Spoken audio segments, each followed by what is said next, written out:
What is it? What do they do? Why are we talking to our customers like this? Why? I know why, because they all try to think the more fancy the words, the more better it sounds. They're trying to be unique, trying to sound better than the But next. they are totally forgetting about context. Yeah. They're talking to people that don't even know what they're doing yet. Yes, okay, logistics. Where? The whole world? How big is this company? Like 19,000 offices? Why are they custom? What are they doing that is making them so custom? Where's examples? Again, oh sorry, here they repeat it. Strengths, strong, long-term business, improvements. Like I always love to think like which business is going to say we focus on short-term business partners. We don't like to improve our products. We kind of hate that. We want long internal communication lines. Oh my god, we love it when we have to call 15 people. We don't engage with our customers. And we're very irresponsible. Why do we need these words? These are conclusions that the customer should make about you. And they need time. And before they do that, please tell them what you do. So this is what we did in the video. In an industry that is as clear as the logistics industry, I mean, come on, what is logistics? It's moving stuff from A to B. And he really wanted to tell me like, no, but you need to put in the text that we are smart. We are very smart. And like, why are you smarter than the rest? We're smart! Just put it there! Shh! Just smart! Yes! Yes! Yes!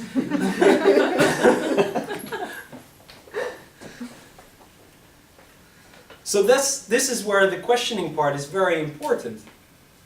That's why we went back to the frustrations. Compared to you, Ebrex, a logistics company with 151 people where you can directly call Arvid and Tuan, the directors of the company, to make a decision for you. Compared to DHL, there's a very clear positioning statement to be made here. And it starts with saying, hello, we're actually not so big.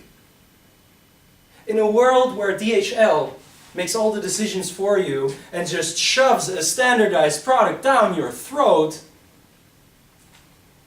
we're a very small company called Ebrex. How small? We're not that small. We're 151 people. Now what are the frustrations that should lead you up to working with us?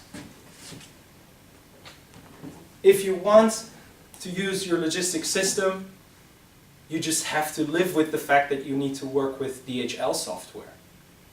If you want to make a decision, it is normal that your decision will have to be discussed in 16 departments.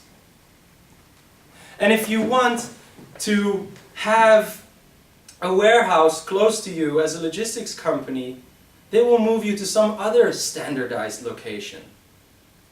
Frustration, frustration, frustration. Ah! I'm sick of it! Yes, I agree! I want a smaller logistics company. So what did we say? Logistics, this is a small logistics company. What is typical? What are things that make you so personal? Instead of saying, I'm a personal company, just say things that are true. In our company, you only get one contact person. One, that's it. If we are working with your logistics systems, we don't even give you a standardized product. We will actually have a team of IT people, like these 3 dudes. This one is called Ed, who will be working day and night to make their systems work with yours. And finally, and this is actually true, if you wanted to get a warehouse or anything like of an investment, which is generally something that a logistics company might have to do, you can just call even the director of the company. Good luck getting the number of the DHL CEO. Those are clear contrasts. Complications, benefits. Complications of not working with this company.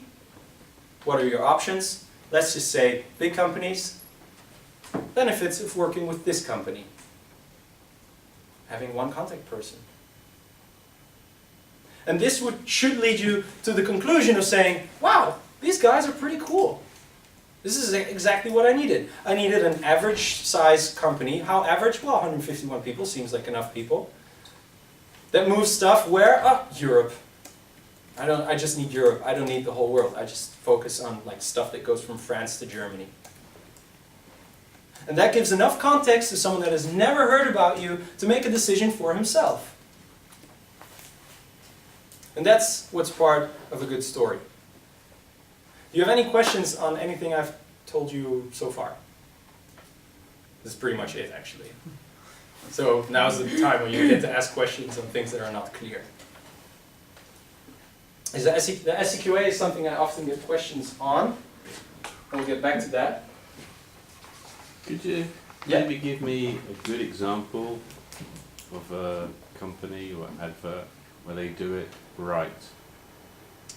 Well, I think generally tech companies do it right. Well, it makes it easier because like a company like Google introduces a whole bunch of new products all the time. And they make these videos that are very clear on why you should use it. Right? So they go in on the frustrations. I think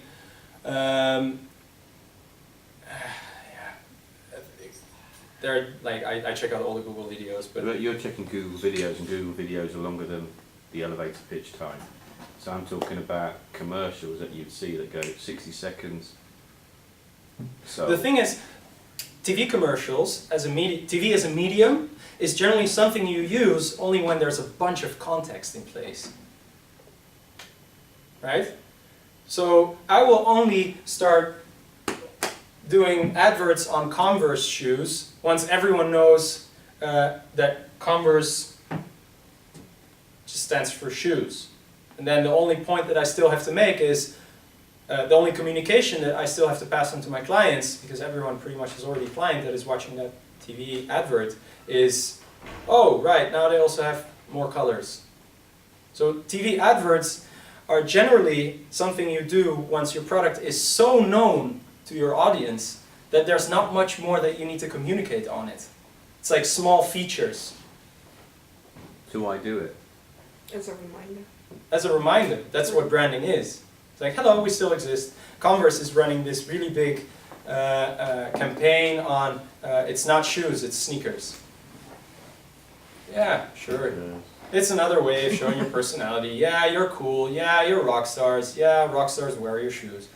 You know, at some point they start defining themselves as a personality, and then that's the only thing that they will keep ramming in your head if they've done it right.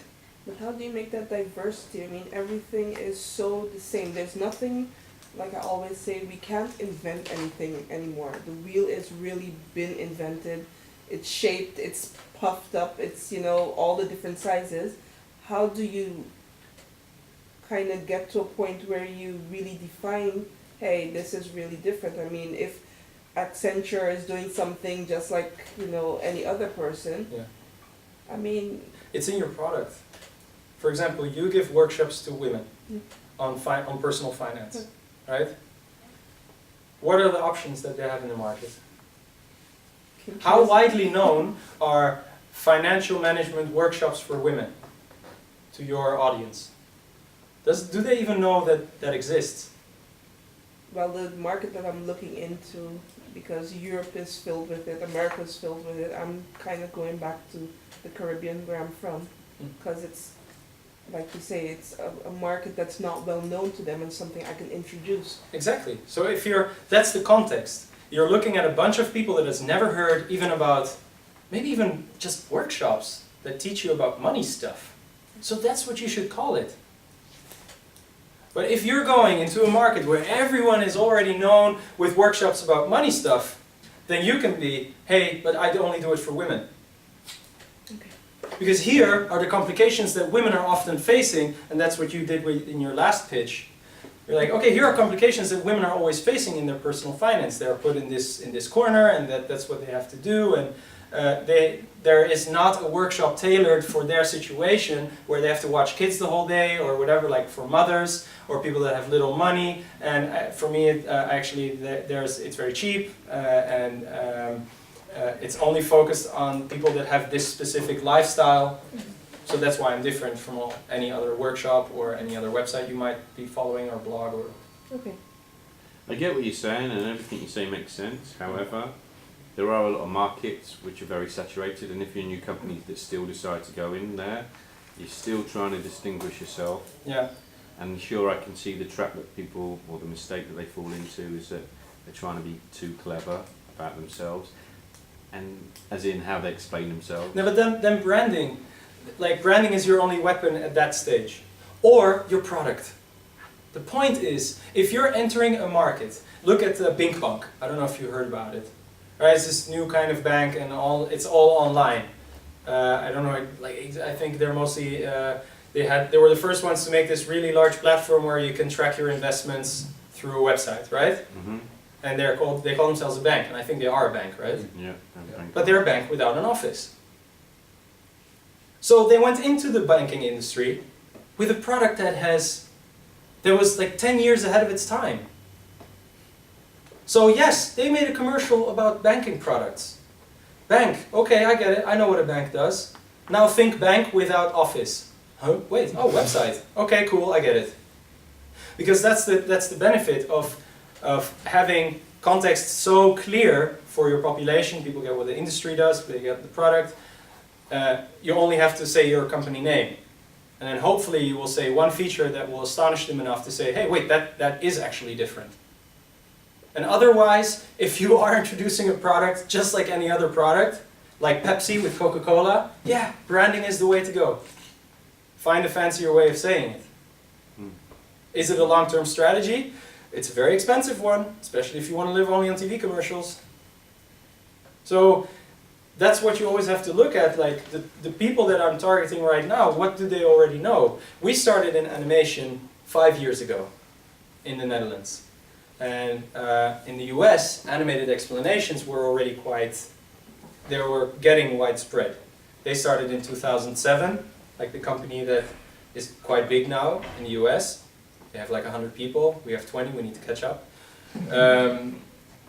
But they really had to introduce the concept of animated explanation there, and by the time that we started here in the Netherlands, it was already quite a widespread thing in the US. In the Netherlands, no one had even heard of animated explanations. So if I would have started in the Netherlands saying like, well, we are way better than this other company because we have all these features, people would have been like, whoa, whoa, whoa, wait, what are animated explanations again?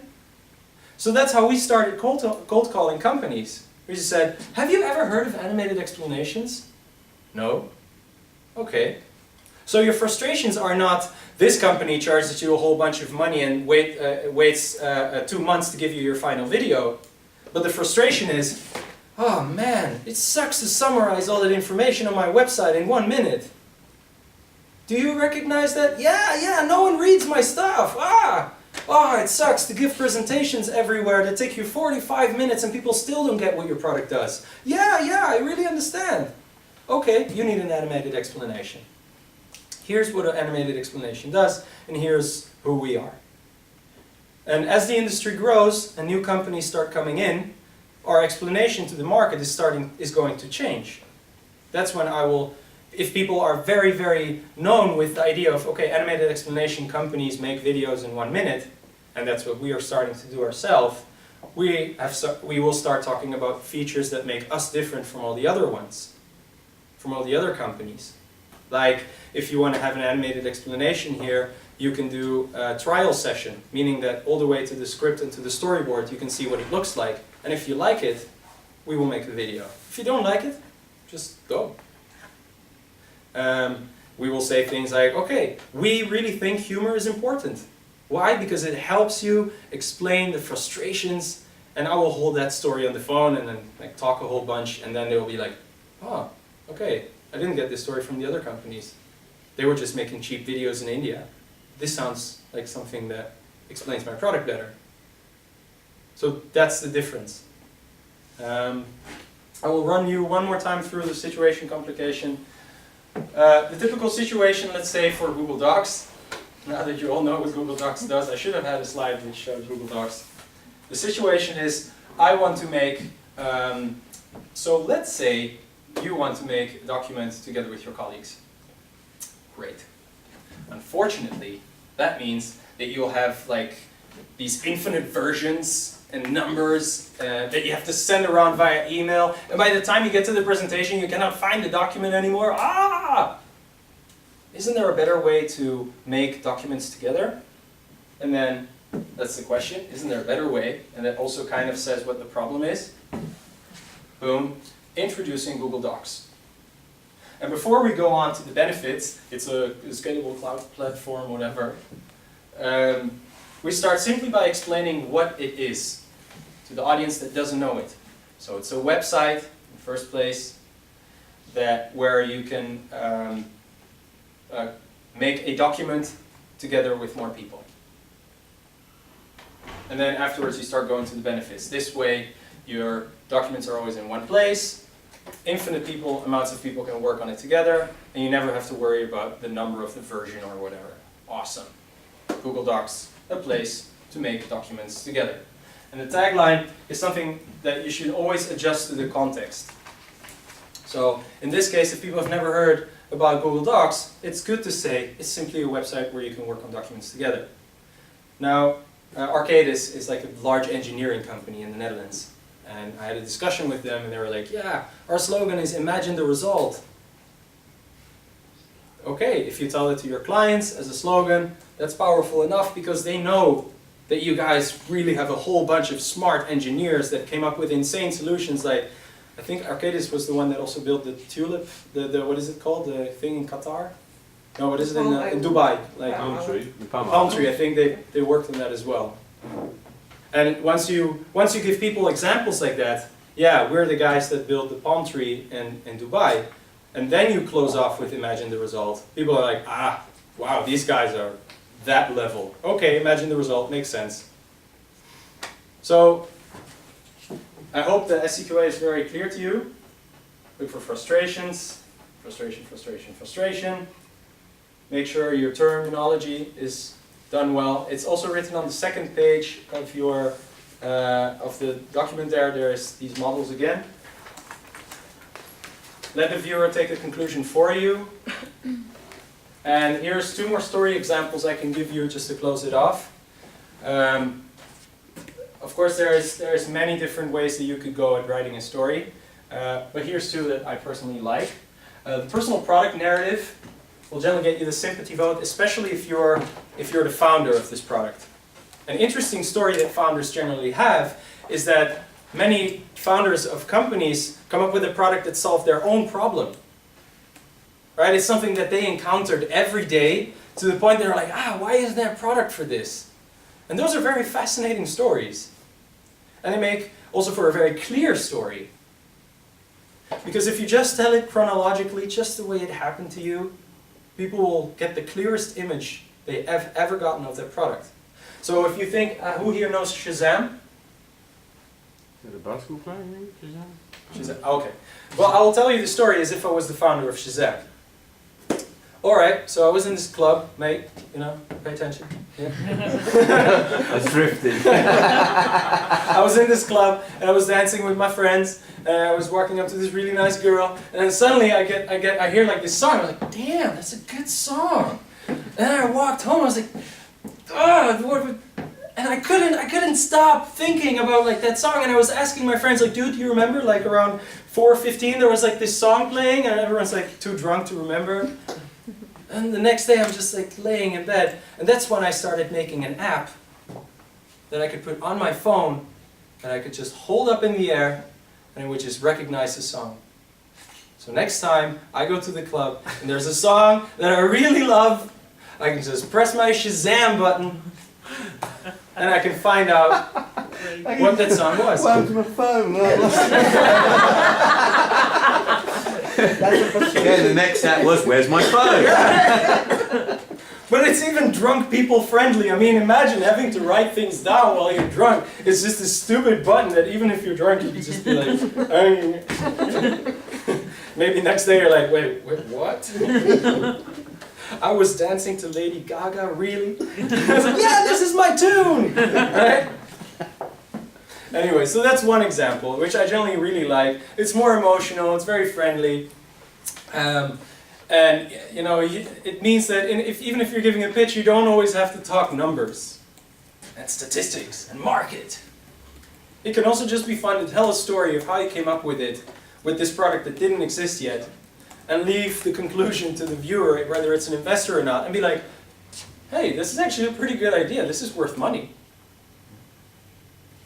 And then in second place, there's the salesman narrative, which is generally what salespeople do, where they try to relate as closely as possible to you by saying, for example, who knows Sense umbrellas? So this is a story that probably a sales person would tell you. Don't you hate it when you're going outside and you have this, and it's like some Texan guy now. You're going outside and you have Doesn't like... rain much in Texas. You're in Finland. A lot of bullet holes, but not much rain. Yeah, well, let's do it with a Dutch accent against a lot here. Don't you really hate it when you go outside with this umbrella and it storms again and your umbrella is broken? Great, I have to throw it away now. And I don't know why, but it always storms at 900 kilometers per hour here. So I have to go and every day I'm spending bunches of money and I don't know why. Don't you just hate that? Yeah. That's why we from Sense Umbrellas came up with this super strong umbrella that can't break. We did that in 2 ways. We changed the shape of the umbrella. And it's made out of titanium, so even if you're going at 900 kilometers per hour, it won't break. Awesome, right? Sense Umbrellas. An umbrella that never breaks. Of a storm umbrella that never breaks. So I think that pretty much concludes for what I have to tell you for today, I think. Yes, that's it. So now it's your time. Try to focus on the SCQA first. So write down just bullet points. What's the situation? Nothing has happened yet. What's the complication? 1, 2, 3. Try to stick to 3. More than 3 is annoying. And then those 3 complications are summarized in your problem. So there's a difference. You cannot name 3 problems. There's a hierarchical difference. If you have the question, that should simply be the overall problem that is characterized by these 3 complications. So multiple versions of documents, having to send it around. It's just impossible to work on documents with colleagues. That's the problem. And make sure that the complications you mention lock in with the benefits you mention. That makes for a very, very balanced story, and you don't come up with completely new stuff by the end of your presentation. So try to see if there's always some kind of tactical balance that you can find in the complications and frustrations that can really link in nicely. Like she could say, isn't it annoying that all these finance trainings are just very generic and not based on women? Hey, we have a schedule too. Introducing me. I give workshops. And I give them only for women. Why? Because they have a very different agenda. Schedule. Pay you for that?